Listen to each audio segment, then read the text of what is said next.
Olá, uma boa tarde a vocês. Começa agora mais uma edição do Agricultura BR. Olá, uma ótima tarde. Seja muito bem-vindo. Terça-feira, 24 de outubro. Acompanhe com a gente os destaques desta edição. E nesta edição você vai conferir o balanço trimestral do terceiro trimestre da Fibria, a maior processadora de celulose do mundo, que registrou lucro líquido de 743 milhões de reais.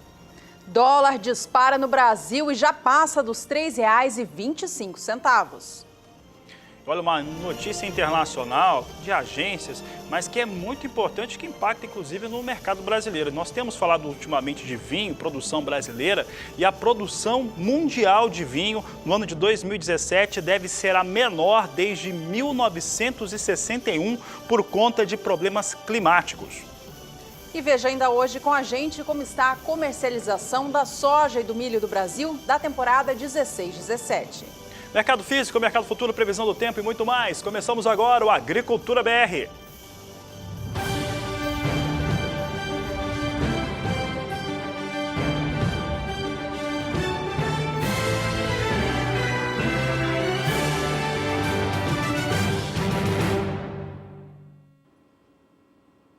Esta é uma semana muito importante para a cafeicultura nacional.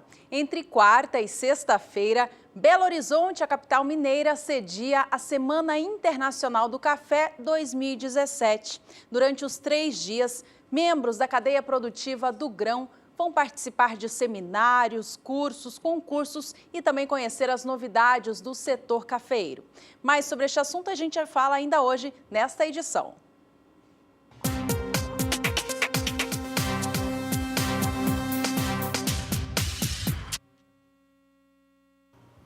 E o quadro Agroações desta terça-feira destaca a Fibria. A Fibria, que é a maior processadora de celulose do mundo com base em eucalipto, que divulgou nesta terça-feira os seus dados do terceiro trimestre, o balanço trimestral, que trouxe um lucro líquido bastante forte comparado ao mesmo período do ano passado. Esse lucro líquido, de acordo com o balanço apresentado, alcança 743 milhões de reais, contra 32 milhões de reais que foi registrado no mesmo período em 2016. Vamos aos dados aqui então, que aqui o comparativo mostra essa diferença forte entre o ano de 2016 e 2017. Lucro líquido da Fibria, portanto, no terceiro trimestre chega a 743 milhões de reais no terceiro trimestre de 2017, contra um lucro de 32 milhões de reais no ano de 2016. Sobe forte esse lucro da Fibria nesses últimos 12 meses, de acordo com o balanço apresentado ao mercado, em informação importante nesta terça-feira. A geração de caixa que foi gerada antes do lucro e também dos impostos a serem tributados, o chamado EBITDA, também teve uma elevação bastante interessante para a Fibria, passa de 60%. Vamos ver aqui os dados aqui em relação ao que foi apresentado. Então, o EBITDA, a geração de caixa medida pelo lucro antes dos juros, impostos, depreciação e amortização, foi ajustado em 1,256 bilhões de reais, 66% acima do registrado em 2016, que foi de 422 milhões de reais para o EBITDA da Fibria, que teve no terceiro trimestre de 2017, então, um excelente desempenho, tanto sobre o ponto de vista de lucro líquido, quanto também do EBITDA que foi assumido. Vamos saber agora como é que as ações dessa empresa têm se comportado na Bolsa de São Paulo nos últimos 30 dias. Veja conosco. No dia 25 de setembro, o valor da ação era de R$ 40,10. No dia 29, chegava a R$ 42,85. No dia 2 de outubro, R$ 46,53. No dia 16 deste mês, dispara, chega a R$ 53,92. E nesse último dia 23 de outubro, R$ 53,07 para os valores das ações da Fibria negociado lá na Bolsa de São Paulo. Vamos saber agora como é que as ações são negociadas nesta terça-feira, neste momento ao vivo, mercado. Você tem o destaque comigo. Como esse balanço da Fibria foi apresentado nesta terça-feira, portanto, nesta manhã com o mercado aberto, e é um balanço super positivo, é inegável ter um lucro como esse, né? Um lucro tão forte comparado ao ano passado, então gera uma situação muito positiva para o mercado. A alta é bem elevada, de 2,61% para a Fibria, que é negociada sobre a sigla FIBR3 e chega agora a R$ 54,46, uma elevação muito expressiva nesta terça-feira, após a apresentação de balanço trimestral.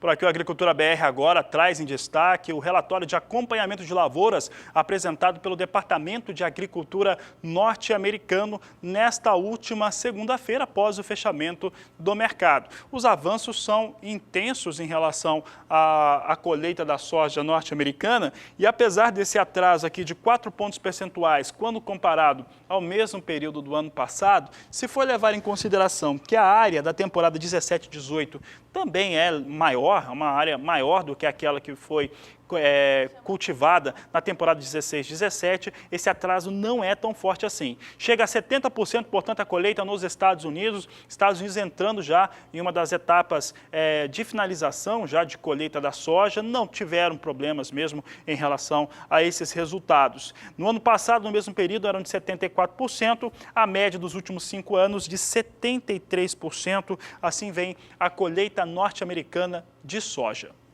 Hoje, mais cedo, a Bolsa de Chicago reagia a esses números que mostram que o desempenho de lavoura norte-americana não tem grandes problemas, grandes percalços, e vinha recuando leve, mas caiu um pouco. Olha só, agora essa queda chega a 0,4%, posição de novembro perde 0,43%, chega a $9,76 o bushel. Janeiro de 2018, $9,87 o bushel, com queda de 0,40%.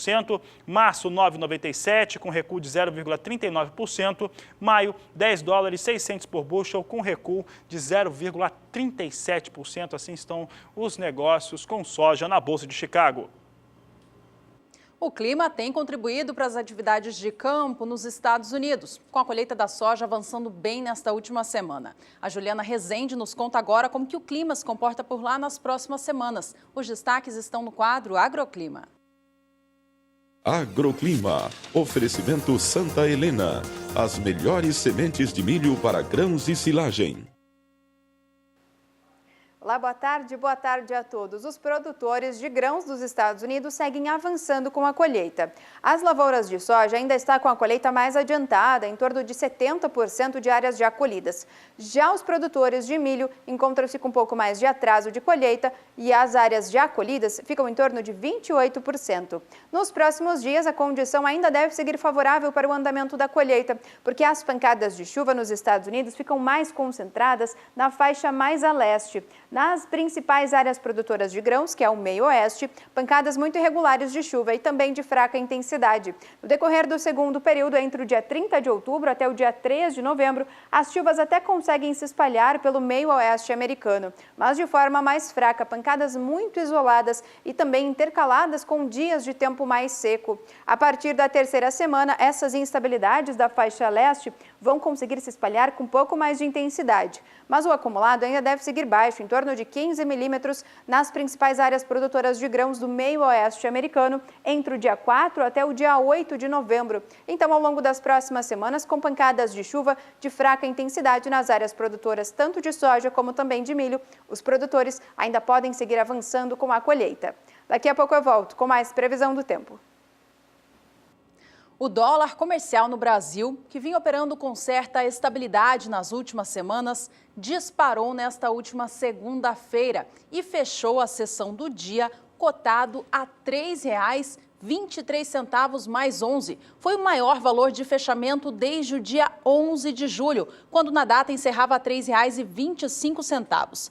Esta última segunda, além de ser o maior valor em mais de 3 meses, foi a primeira vez também que a moeda encerrou acima dos 3,20 desde meados de agosto.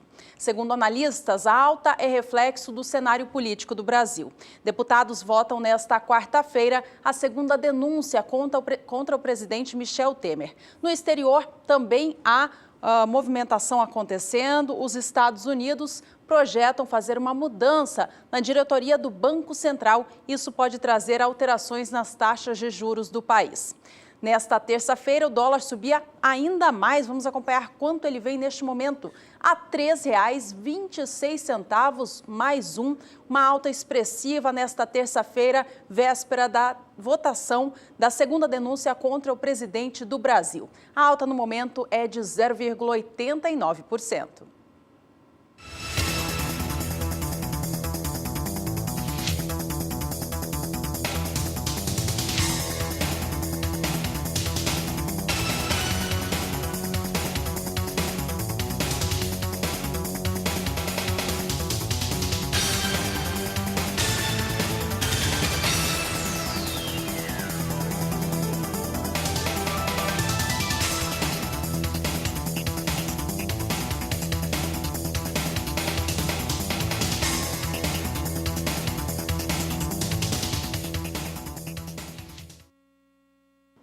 O Instituto Mato Grossense de Economia Agropecuária divulgou neste mês de outubro a terceira estimativa do quadro de oferta e demanda da soja por estado no ciclo 17-18. Os números mostraram diferença em relação à estimativa anterior e mostram agora uma produção bastante elevada, exportações fortíssimas para o estado e um estoque final bastante reduzido, quase metade do que o estado tinha ao fim do ciclo 2016-17. A gente acompanha agora essa situação para o estado do Mato Grosso e como que esse quadro de oferta e demanda deve se desenhar neste ciclo.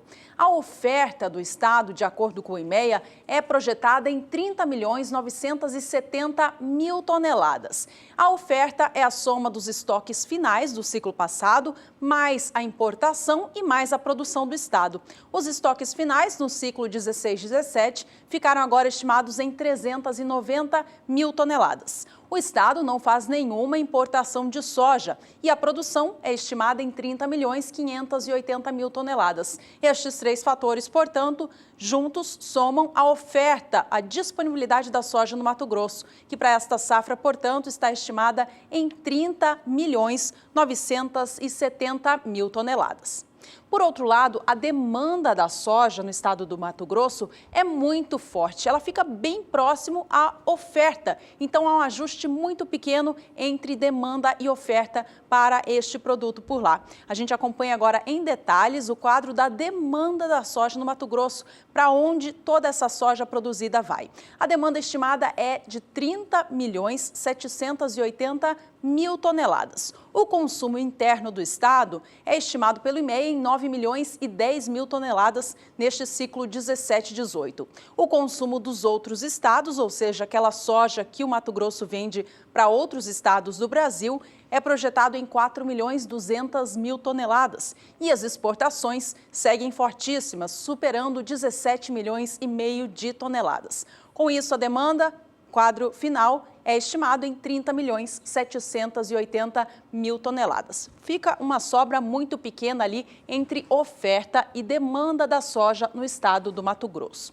Com isso, os estoques finais da oleaginosa no estado ao fim do ciclo 17-18 devem ficar bastante pequenos. Devem ficar quase 50% mais baixos em relação ao que foi encerrado no ciclo passado, 16-17. Relembrando, portanto, oferta em 30.970.000 toneladas, a demanda 30.780.000.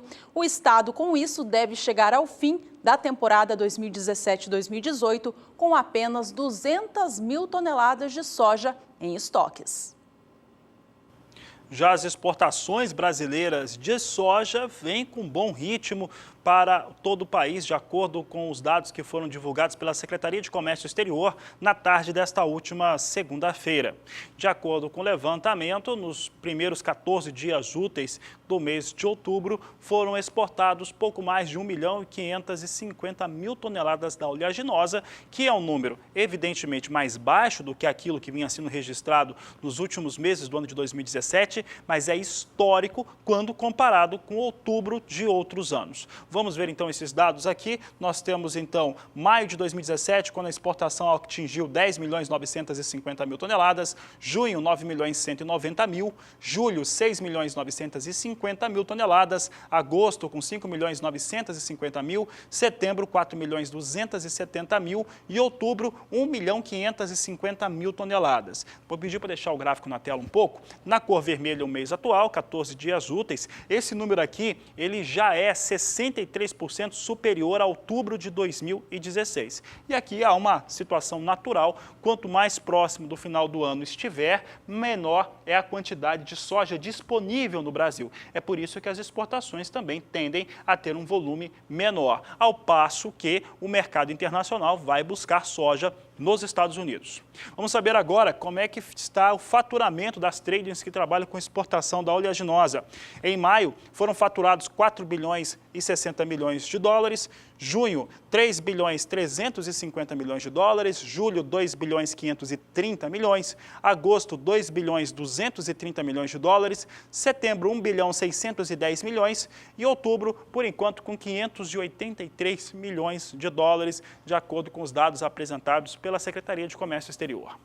Por último, vamos saber o valor da tonelada exportada, valor médio para esse período considerado. Portanto, 14 dias de outubro e também ver o acumulado dos meses anteriores. Olha só, em maio estava em 370 dólares e 80 centes, junho 364 dólares e 70, julho 364 dólares e 50, agosto 375 dólares e 70 centes, setembro 376 dólares e 90 centes e outubro 377 dólares e 30 centes. Aqui fica muito claro uma melhora no preço para a tonelada da soja importada a partir do mês de agosto. Isso ocorre por conta de uma redução na disponibilidade da soja aqui no Brasil e não haver também uma quantidade razoável de soja nos Estados Unidos para exportação. Então você tem uma elevação nesses últimos meses, entretanto, sem tanta disposição assim da oleaginosa por parte da produção nacional.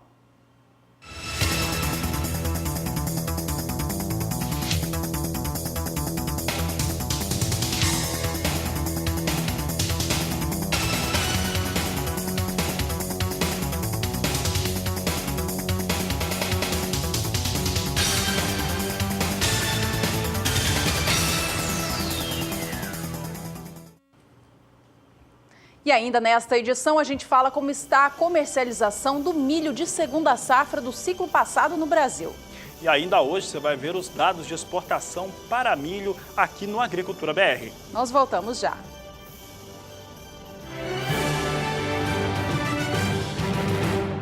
Neste último final de semana, o presidente Michel Temer esteve em Mato Grosso do Sul, visitou alguns municípios para falar a respeito das multas ambientais. Há uma proposta de que essas multas sejam convertidas em serviços. É o que nós vamos agora acompanhar na reportagem de Odacil Canepa. O presidente Michel Temer assinou o decreto que permite converter multas ambientais não pagas em prestação de serviço. O anúncio foi feito em Miranda, Mato Grosso do Sul. Nós temos que caminhar por essa trilha e, portanto, juntar aqueles que são produtores com aqueles que preservam o meio ambiente. E nenhum nem outro fará algo senão depois de um largo e intenso diálogo. O meio ambiente é um compromisso do governo brasileiro. Quem aderir ao programa pode ter até 60% de desconto nas multas.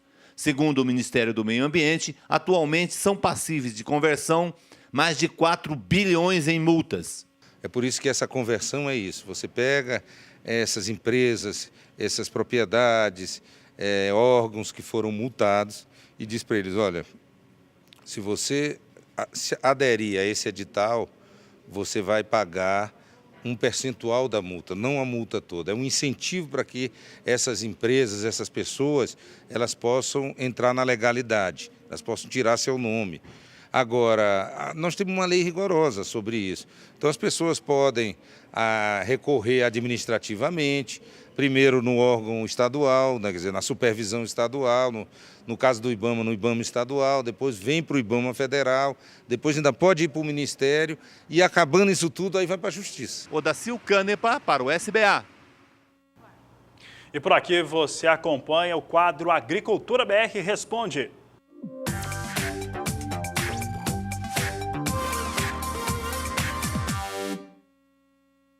A pergunta de hoje vem lá do interior da Bahia. Vamos ver quem mandou ela pra gente. Foi a telespectadora Márcia, de Mortugaba. Gostaria de saber a previsão do tempo aqui na minha cidade e se há previsão de chuva. Ela fala então de Mortugaba, na Bahia. Obrigada, Márcia, pela participação. Bom, a irregularidade das chuvas no interior baiano ainda persiste. A Juliana Rezende conta pra gente agora se há previsão de chuvas expressivas nos próximos dias. Respondendo à dúvida da telespectadora Márcia, da região de Mortugaba, na Bahia, que quer saber quando é que as chuvas retornam para a região. Agora, no decorrer dos próximos dias, o tempo firme ainda vai predominar, o que vai seguir mantendo a umidade do solo um pouco mais baixa, principalmente nessas áreas em vermelho do mapa. Os próximos 5 dias predominam ainda de tempo mais seco em grande parte do Nordeste e também na região de Mortugaba. As instabilidades até ocorrem, mas de maneira muito fraca e também isolada nas áreas mais ao sul da Bahia e ainda também na faixa leste do Nordeste. A partir da semana seguinte, as condições já vão começar a melhorar nas áreas produtoras do interior do Nordeste, porque agora as instabilidades vão conseguir alcançar o interior nordestino. Volta a ter previsão de chuva na maior parte da região e inclusive do oeste ao sul da Bahia é que a chuva ocorre com um pouco mais de intensidade. Volumes de até 30 milímetros podem ocorrer em apenas 5 dias. A partir do terceiro período, essa chuva ainda vai seguir persistente no interior nordestino. Agora, os acumulados podem alcançar em torno de 30 milímetros ainda no oeste ao sul da Bahia e, de maneira mais localizada, os acumulados podem alcançar até 50 milímetros na região de Mortugaba entre o período do dia 4 até o dia 8 de novembro. Então, no decorrer das próximas semanas, as condições climáticas voltam a ser favoráveis para as culturas em desenvolvimento no interior nordestino, porque essa chuva tem potencial para aumentar, mesmo que de forma mais pontual, os índices de umidade no solo. Daqui a pouco eu volto com mais previsão do tempo. E você pode participar também, mande a sua dúvida, pode ser sobre clima, pode ser sobre mercado, sobre produção, mande para as nossas mídias sociais, principalmente no WhatsApp. O número é 67996562266. Este foi o quadro Agricultura BR Responde.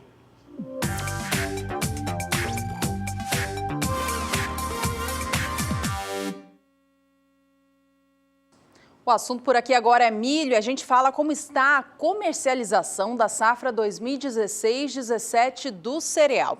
A segunda safra no ciclo passado foi muito volumosa no Brasil, foi a maior da história e com isso os preços sofreram um forte achatamento. As cotações foram lá embaixo diante de uma grande disponibilidade do cereal. Desta forma, muito milho ficou estocado. O produtor que pôde, preferiu segurar a sua produção à espera de melhores valores de mercado. Com isso, o ritmo de comercialização do milho de segunda safra do ciclo 16-17 ainda segue atrasado na comparação com o ritmo visto no ciclo anterior a este. A gente vai acompanhar como está esse ritmo no Mato Grosso e em Mato Grosso do Sul, 2 dos maiores produtores de grãos do Brasil. No estado do Mato Grosso, de acordo com o IMEA, o Instituto Mato Grossense de Economia Agropecuária, o atraso anual é de 13,5 pontos percentuais. Veja que até o dia 9 de outubro, em relação à safra 16-17, 85,1% da safra havia sido comercializada. Nesta mesma época do ano passado, 98,6% da safra 15-16 já havia sido negociada. Ritmo, portanto, segue atrasado. Em Mato Grosso do Sul, o atraso é ainda mais forte. Ele chega a 25 pontos percentuais. Mato Grosso do Sul teve uma safra grandiosa também de milho, uma safra que inclusive teve muitos problemas de armazenamento. O estado teve que apelar para as silobolsas para conseguir guardar toda essa produção. Ritmo de negócios também segue atrasado. Até o dia 16 de outubro, de acordo com a Grãos Corretora, 55% da safra havia sido negociada. Nesta mesma época do ano passado, comercialização da temporada 15-16 do milho de segunda safra já estava em 80%.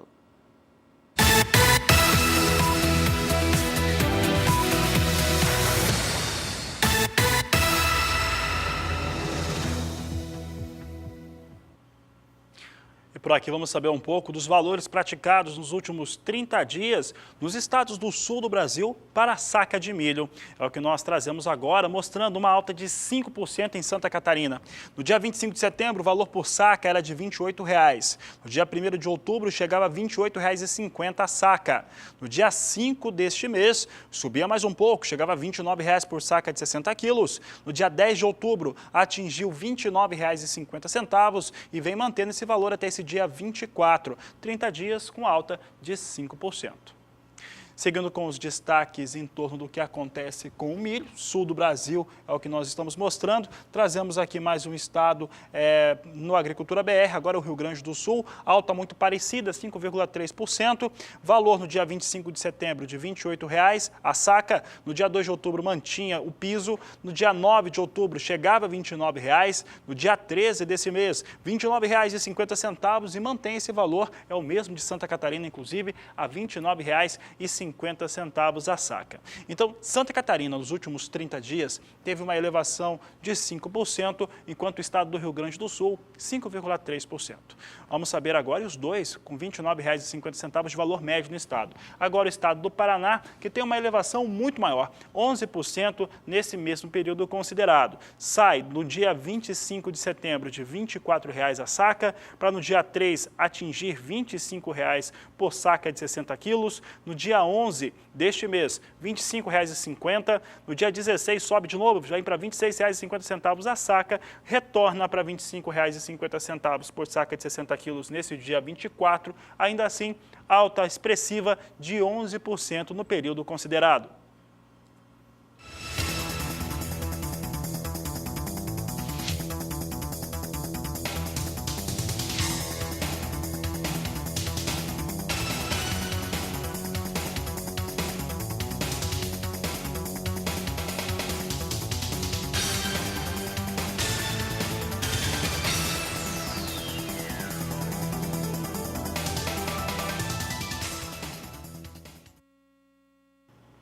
A Agricultura BR agora traz em destaque as exportações brasileiras de milho no acumulado do mês de outubro.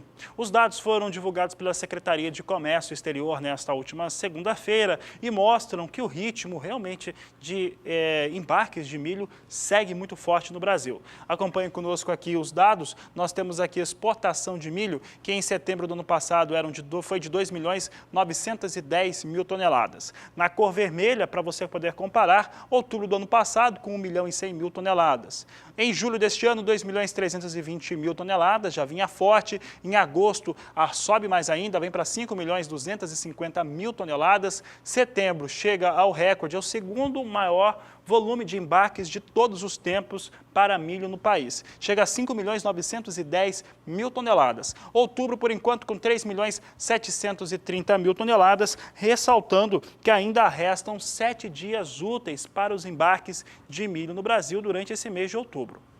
Dando sequência, vamos saber como é que está o faturamento com essas tradings. É o que nós trazemos aqui, abrindo aqui na tela o que acontece. O pessoal colocou aqui milho na Bolsa Brasileira, aqui na Bolsa de Mercadorias e Futuros. Então, destacamos aqui os destaques daquilo que está trazendo o mercado futuro nacional. Temos aqui a posição de novembro, com 4.510 contratos negociados, a R$ 32,19, a alta é de 1,13%. Janeiro, alta de 1,16%, com negócios a R$ 33,21 por saca de 60 quilos, aí mostrando o que vem acontecendo no mercado futuro nacional.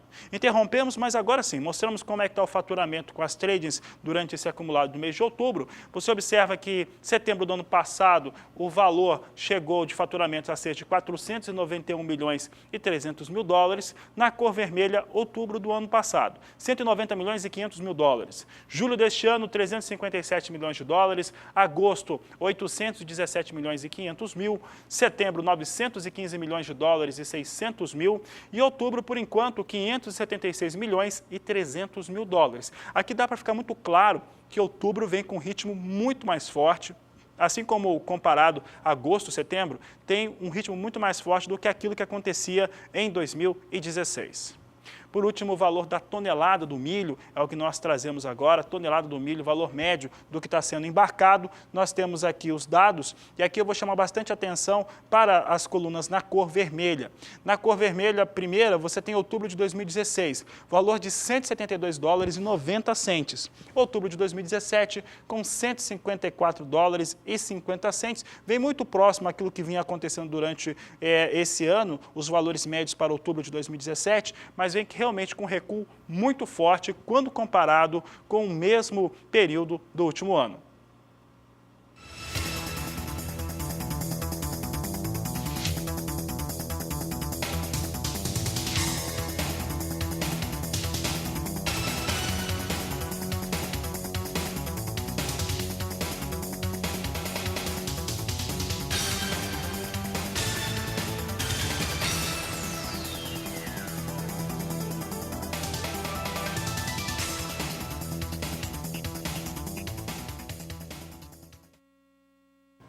E a gente continua vendo números para o milho, mas agora no cenário internacional. Milho negociado na Bolsa de Chicago é o que a gente acompanha agora ao vivo aqui no Agricultura BR. Os negócios vêm estáveis nesta terça-feira. A posição de dezembro opera $3,51 por bushel. A de março a $3,65 mais 50, subindo levemente 0,06, agora foi para total estabilidade. Maio também vem com números iguais aos do fechamento desta última segunda, a $3,74 por bushel e a posição de julho a $3,81. Vale lembrar que o ritmo de colheita do milho nos Estados Unidos segue um pouco atrasado em relação à soja. A soja passa de 70%, o milho tem apenas 28% até o momento. Bom, e falando a respeito também do acompanhamento de lavouras para o milho, houve uma melhoria nas condições de lavoura norte-americanas para o cereal, de acordo com o relatório apresentado nesta última segunda-feira. Bom, e nós vamos para mais um rápido intervalo. Ainda hoje a gente fala um pouquinho mais sobre a Semana Internacional do Café. Voltamos já.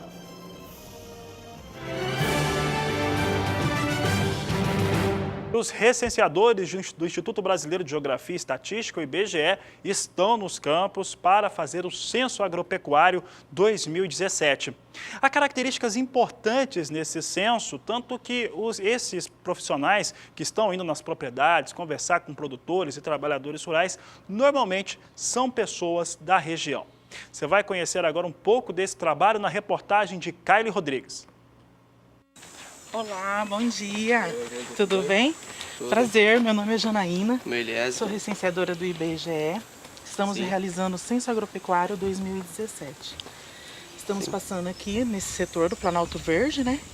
E gostaria de ver com o senhor, se o senhor se enquadra, né? Tudo bem. No questionamento.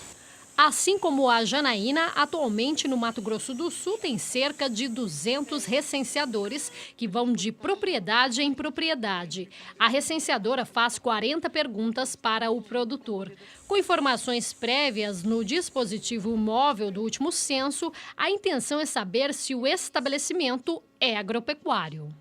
Sempre eu pergunto, vocês trabalham com algum tipo de ramo de atividade agropecuária, pecuária, hortifruticultura, silvicultura?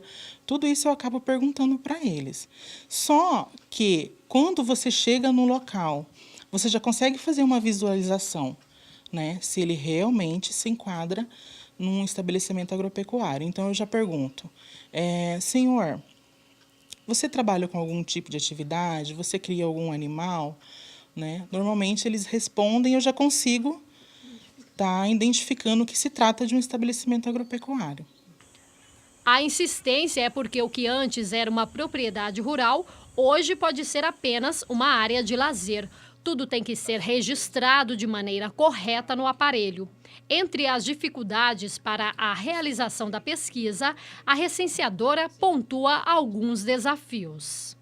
Nós utilizamos o nosso veículo próprio, né? E dependendo da localidade, questão de buracos, essas coisas, temos o sol, o calor, né? E algumas vezes de encontrar alguém no estabelecimento. Quando a casa está vazia, é com algum vizinho que a recenseadora busca informações, como, por exemplo, um número de telefone para um contato, agendando a visita. Nessa propriedade foi identificado o trabalho com produção de mudas para floriculturas da região. O produtor apoia a iniciativa do IBGE. Verificam se a propriedade é mesmo agropecuária, eles verificam a documentação da propriedade, do produtor.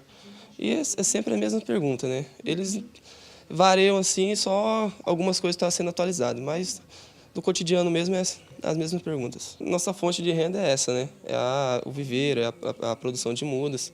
Nossa família inteira praticamente são produtores. O produtor que por algum motivo não conseguir receber o recenseador na propriedade rural pode optar em responder o questionário pela internet.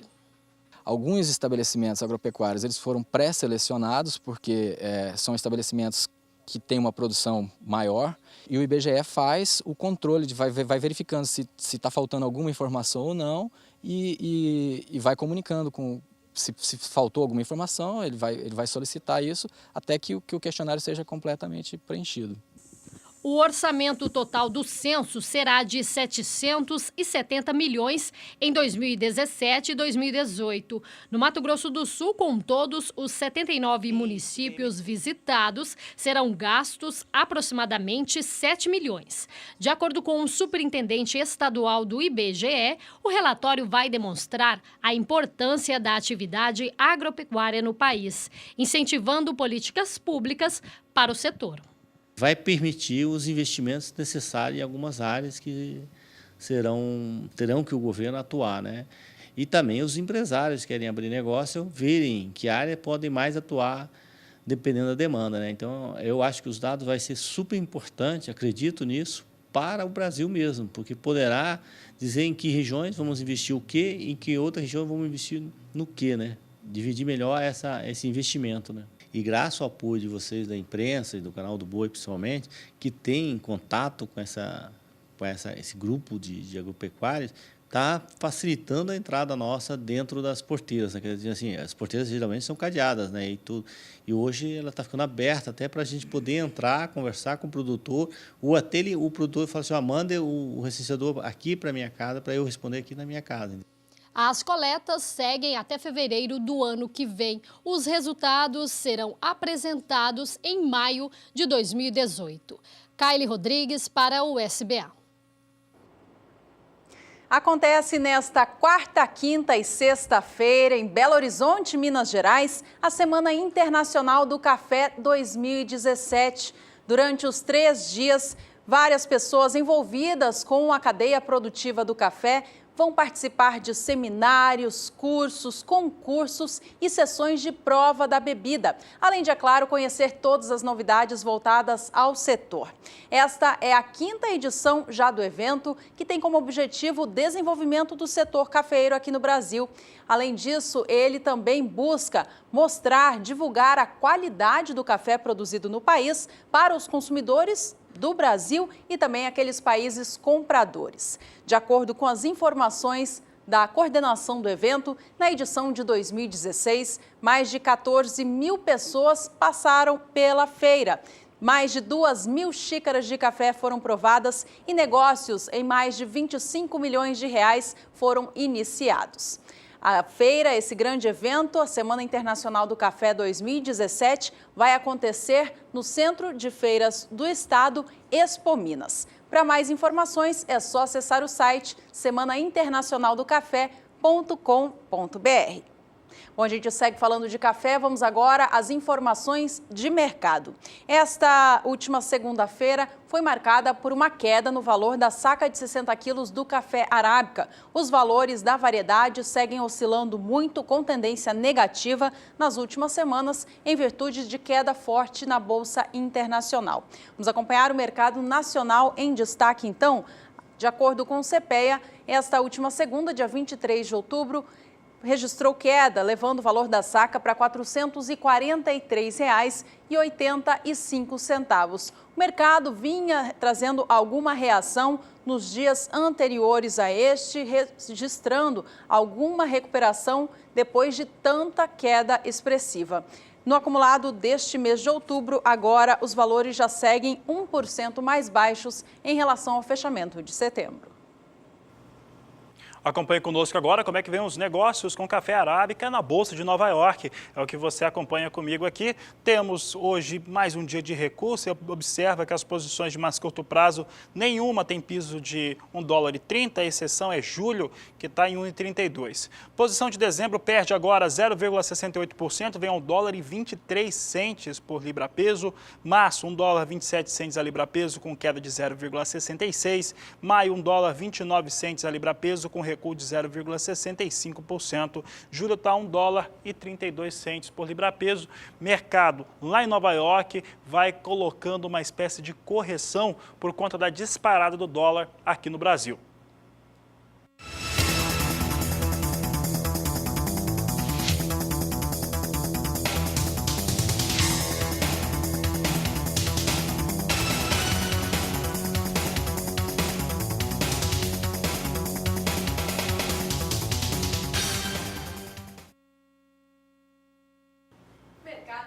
O Conilon no Brasil também registrou perdas nesta última segunda-feira, conforme apurou o CPEA no estado do Espírito Santo. O valor da saca de 60 quilos do grão tipo 6, classificação peneira 13 acima, fechou o dia a R$ 377,42. Foi uma queda depois de 2 dias de elevação. No acumulado do mês de outubro, os valores do Conilon já caíram mais de 4,5% na comparação com o mês anterior. Vamos falar agora sobre a referência para o café Conilon. Referência internacional é o Robusta negociado na Bolsa de Londres. Temos aqui hoje Londres sendo negociado com forte queda. A posição de novembro perde agora mais de 1,5%, 1,53%, vindo para $1.987 a tonelada. Janeiro, $1.940 a tonelada, com um recuo de 1,42%. Março, perde 1,28% a $1.916 a tonelada. Maio, $1.922 a tonelada, com queda de 1,28%.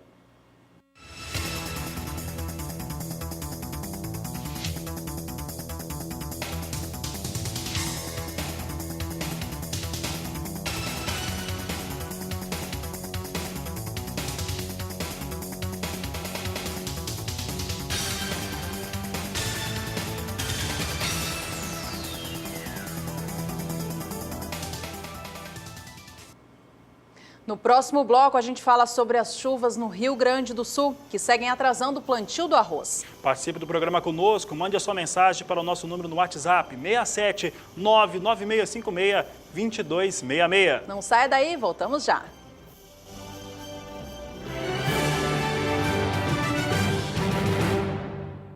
E as repercussões contra a portaria que modificava a legislação contra o trabalho escravo foram extremamente negativas. Tanto é que a presidência da República, através do presidente Michel Temer e também o ministro do Trabalho, já procuraram a Procuradoria-Geral da República e devem voltar atrás ainda nesta semana. A portaria do Ministério do Trabalho sofreu crítica de todos os lados.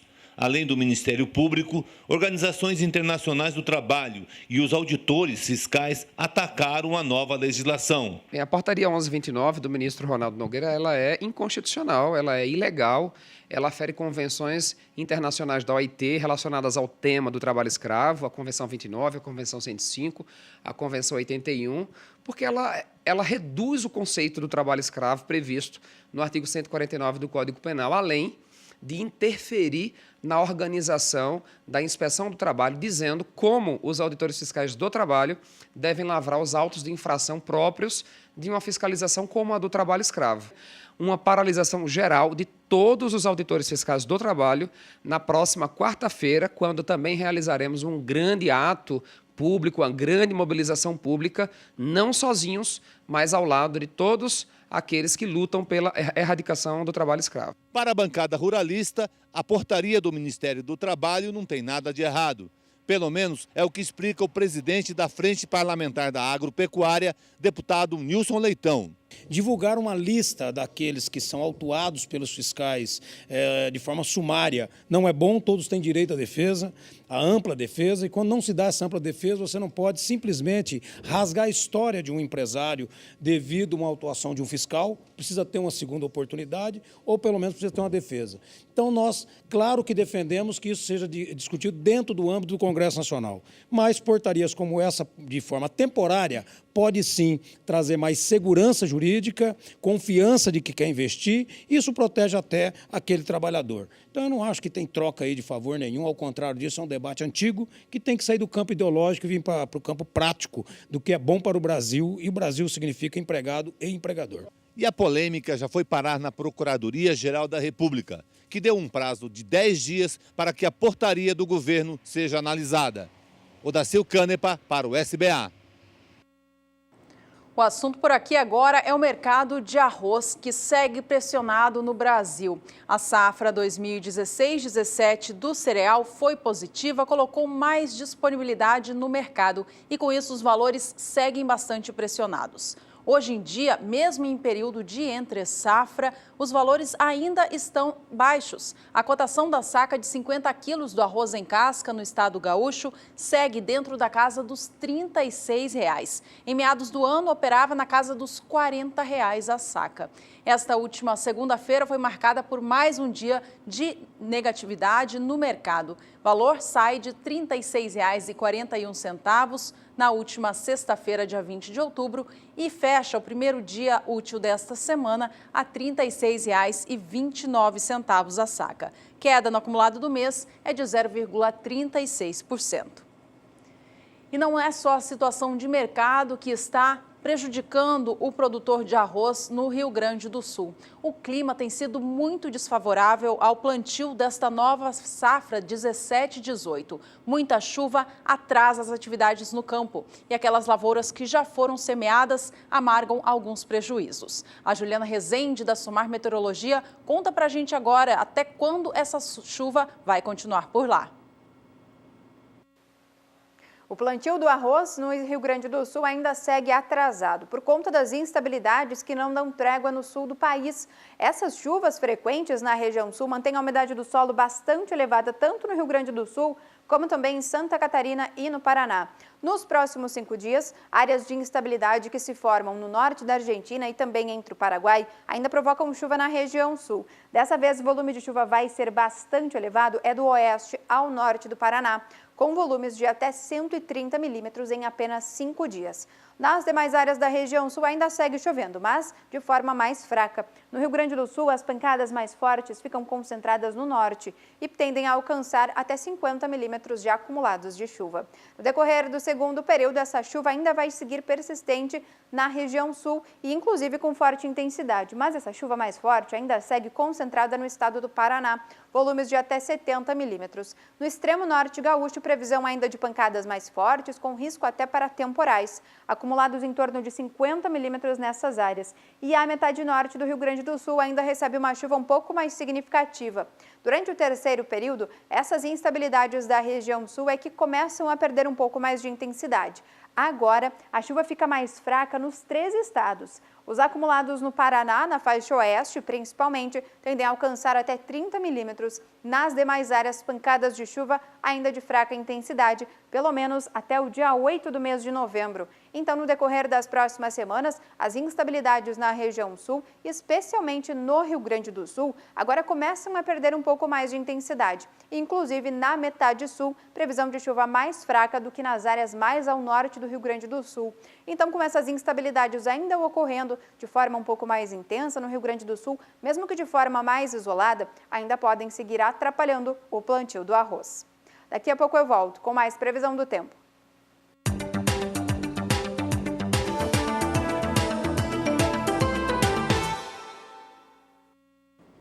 A normalização da chuva no estado do Paraná neste mês de outubro trouxe alívio a produtores de várias culturas, em especial aquele de soja que estava aguardando essa umidade para plantar. Outras culturas também foram beneficiadas, como é o caso da mandioca. A estiagem que persistiu no estado entre julho e setembro acabou atrasando as atividades de colheita da mandioca, fazendo com que a oferta da raiz ficasse muito baixa. Essa disponibilidade do produto foi tão pequena que várias indústrias ficaram ociosas e outras até interromperam as atividades neste período.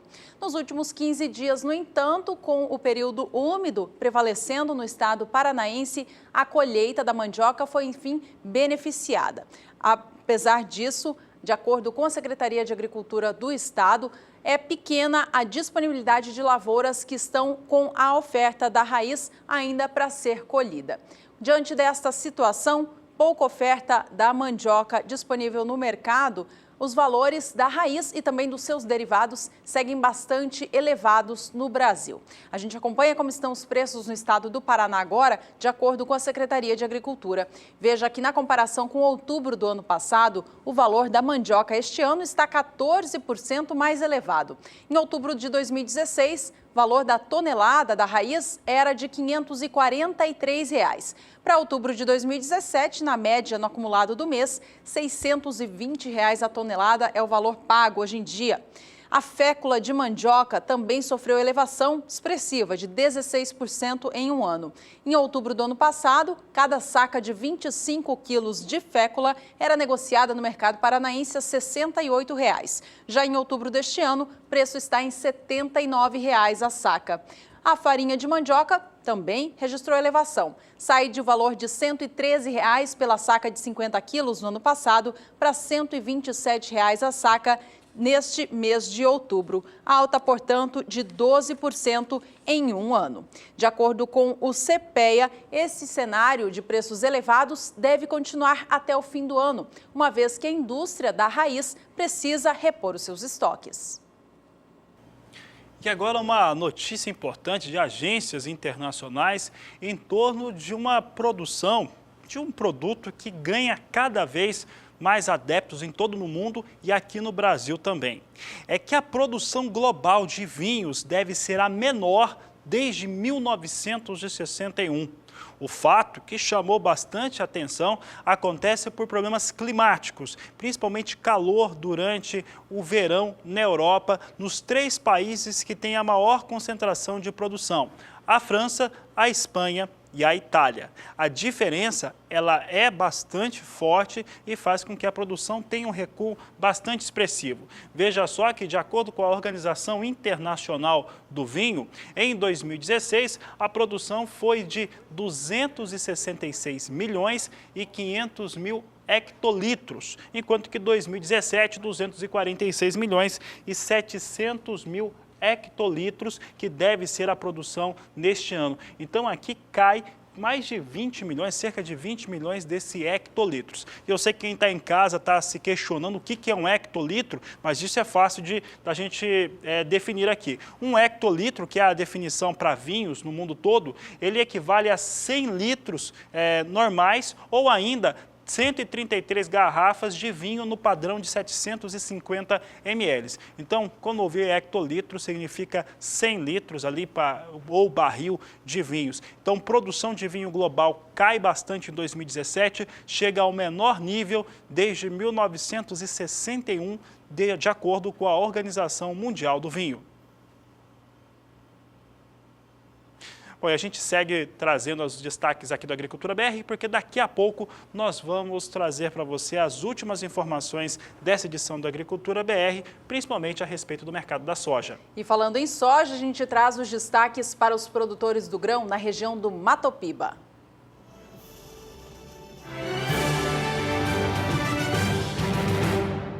No próximo dia 9 de novembro, o produtor rural e também investidores de todo o país têm mais uma oportunidade de adquirir terras, fazendas ali da Massa Falida Boi Gordo. São as últimas terras ou áreas agricultáveis que estarão à disposição.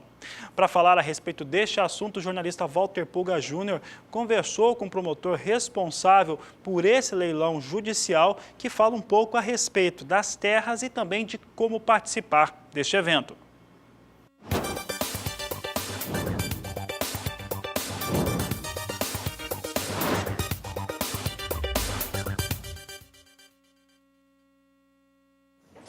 Doutor Euronides, há um bom tempo o senhor trabalha com essa falência e os resultados surgem agora.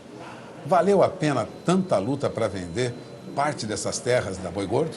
Bom, Puga, você nos acompanha desde o início, quando nós fizemos essa parceria aqui com o Canal do Boi para trabalhar as vendas dessas fazendas da Boi Gordo.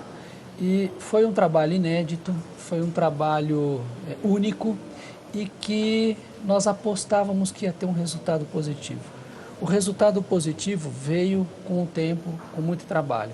E hoje eu posso dizer para você que nós estávamos certos na estratégia, Puga, porque nós conseguimos caixa hoje para poder pagar os mais de 30 mil credores dessa falência.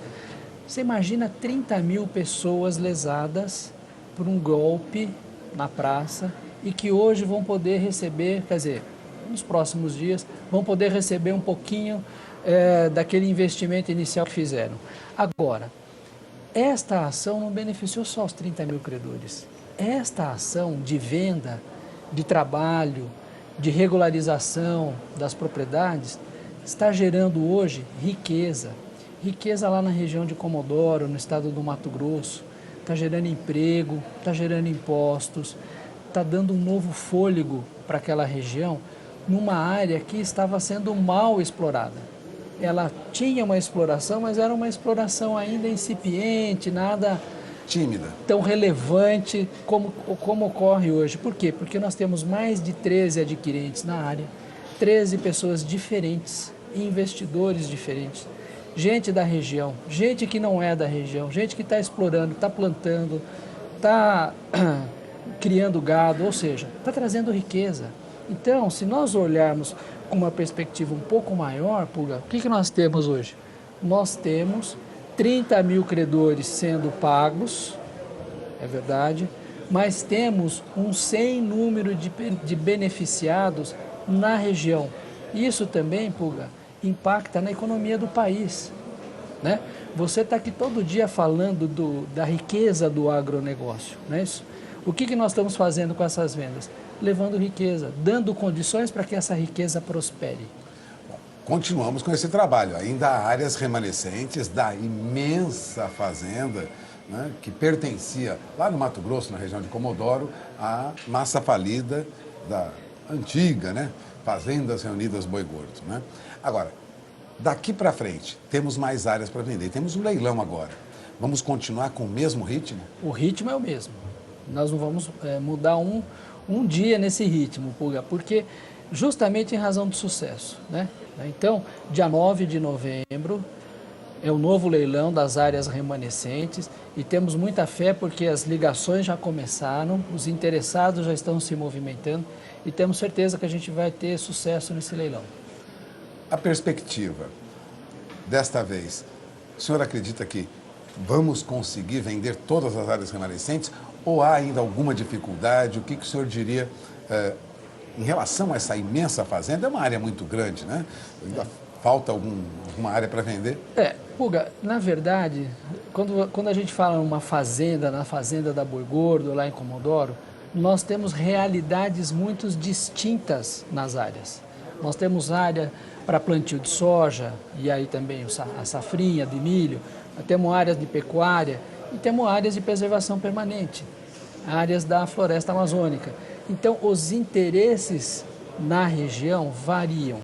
É evidente que isso gera uma diferença no apetite do investidor. Às vezes, o investidor tem condições de comprar um determinado produto, uma determinada terra para um determinado fim agora, outros têm uma programação mais para o futuro, então não dá para a gente dizer se todas as terras serão vendidas neste leilão ou não. A expectativa é que consigamos vender sim. Temos problemas? Lógico que nós temos problemas. O país vive um problema. O país vive um problema social muito grande, um problema econômico muito grande. Mas não é porque temos problemas que nós não vamos enfrentá-los e resolvê-los. É esta a nossa intenção. Por isso, a gente não muda em nada a nossa estratégia. Vamos continuar trabalhando firme nesse sentido. Bom, você acaba de ouvir promotor Eronides Rodrigues, da Vara de Falência de São Paulo, responsável por esse processo, né, de leiloar o que temos de bens e essas terras da antiga Boi Gordo, né, com a visão agora de, mais do que ressarcir quem foi lesado, também trazer algum movimento para essa região do Mato Grosso, terras que estavam exploradas de maneira muito tímida, como o senhor lembrou agora há pouco, que já temos agora fazendeiros investindo lá. Gente de fora e gente já acostumada com a região. Passamos o recado, doutor Eronides? Acho que sim, eu queria agradecer mais essa oportunidade de vir para o seu público e esclarecer o trabalho que a Justiça faz, dar segurança para o investidor e para que as pessoas entendam que a Justiça trabalha, nesse caso, em benefício de todos. Obrigado, Pura. Agradeço a doutor Eronides mais uma vez. Voltamos ao programa.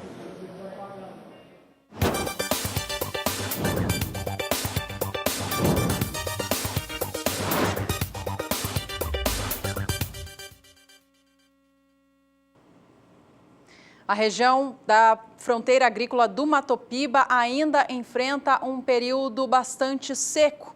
A previsão do tempo, no entanto, indica que as chuvas devem começar a chegar nos próximos dias. Vamos saber agora, então, com a Juliana Rezende, quando que essas chuvas retornam e em quanta intensidade, para saber se os produtores de soja vão poder dar início ao plantio. Durante os últimos períodos, é o tempo mais seco que vem predominando na principal fronteira agrícola do país, que é o Matopiba. Esse tempo mais seco e a falta de chuvas mantém a disponibilidade hídrica do solo muito baixa nessas áreas. Agora, ao longo dos próximos dias, pouca coisa vai mudar, porque o tempo mais seco ainda vai predominar, pancadas de chuva apenas no extremo norte do Tocantins e também nas áreas mais a oeste do Maranhão, mas de forma ainda mais fraca, porque a partir da próxima semana é aí que novas áreas de instabilidade vão conseguir avançar por praticamente toda a região do Matopiba. Volta a ter previsão de chuva, especialmente grande parte do Tocantins, sul do Maranhão e também Piauí, e ainda também em praticamente todo o oeste da Bahia. E essas instabilidades ainda vão ser de forma bastante significativa, porque os volumes de água tendem a alcançar até 30 milímetros. No decorrer do terceiro período, essa chuva ainda vai seguir persistente. Volumes dessa vez em torno de 30 milímetros na maior parte do estado do Tocantins e ainda nas áreas mais ao sul do Maranhão e Piauí. A mesma situação ocorre na faixa oeste da Bahia. Em alguns pontos do oeste da Bahia ainda pode chover com um pouco mais de intensidade e os volumes de água podem alcançar até 50 milímetros entre o período do dia 4 até o dia 8 de novembro. Então, no decorrer das próximas semanas, áreas de instabilidade vão conseguir avançar pelo Matopiba e vão voltar a provocar chuva. Ainda não vai ser uma chuva regular, mas mesmo assim, essas novas áreas de instabilidade conseguindo provocar chuva na região já começam a garantir melhores cenários para o início do plantio da soja. Hoje eu encerro por aqui a minha participação. Até mais! Obrigada, Juliana. Até mais. Por aqui a gente segue falando de soja, mas agora em relação à comercialização do grão do ciclo passado, temporada 2016-2017. Vários estados do Brasil ainda registram atraso nos negócios na comparação com o ciclo passado.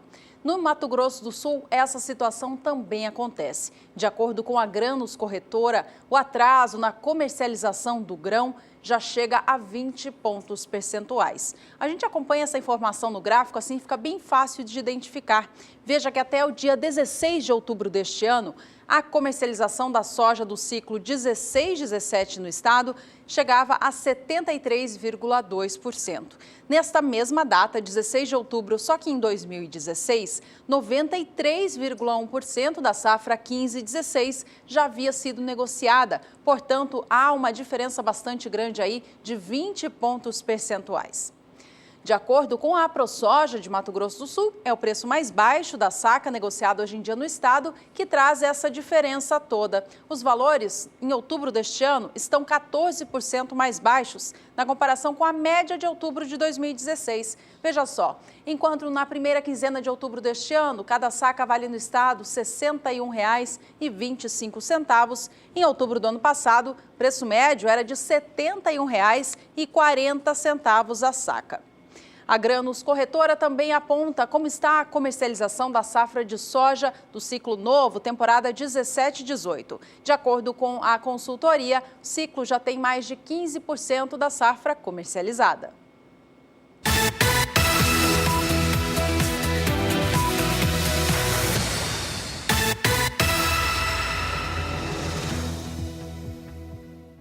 A Agricultura BR traz agora os destaques para os valores médios da soja nos estados produtores do sudeste do Brasil. Começando por Minas Gerais, que nos últimos 30 dias tem alta de 1,6% para a referência regional para a soja. No dia 25 de setembro eram R$ 63,25 a saca. No dia 3 de outubro cai para R$ 62,00. No dia 10, R$ 63,75. Nesse último dia 16 de outubro, R$ 64,50. No dia 24 estava mais cedo a R$ 64,25 por saca de 60 quilos. Eu digo mais cedo porque com a alta do dólar, o viés é de alta para os produtos de exportação como soja. Vamos saber agora como é que vem o estado de São Paulo, trazendo aqui uma alta de 4,70% em 30 dias. 25 de setembro, R$ 63,75 a saca. Dia 4 de outubro, R$ 64,25. Dia 9, R$ 65,50 a saca. Dia 13, R$ 66,25 a saca de 60 quilos. E no dia 24, R$ 66,75 a saca.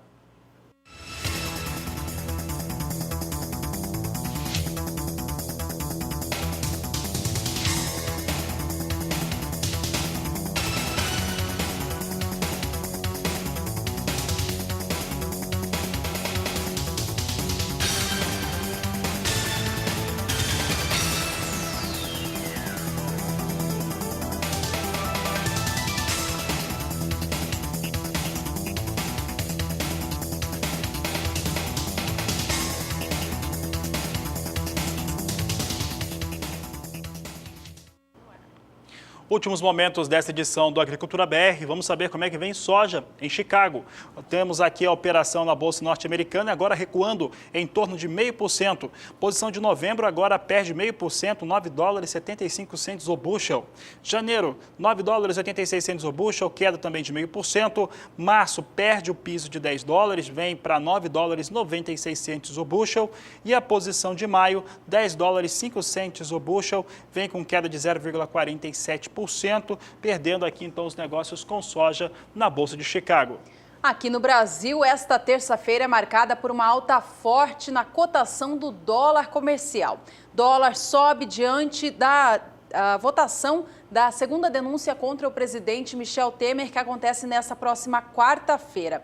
Mais cedo ele vinha a R$ 3,26, segue neste patamar, R$ 3,26 é a negociação com o dólar comercial neste momento. A alta de 0,86% em relação ao fechamento da segunda, que já havia sido forte de R$ 3,23, até então o valor mais alto em mais de 3 meses. Bom, o fechamento da moeda você acompanha na terceira edição do Agricultura BR, que começa às 5h20 da tarde pelo horário de Brasília. Por enquanto é só. Uma boa tarde para você. Este é o Agricultura BR. A inteligência, a transparência do agronegócio sempre com você. A todos uma ótima tarde e até mais.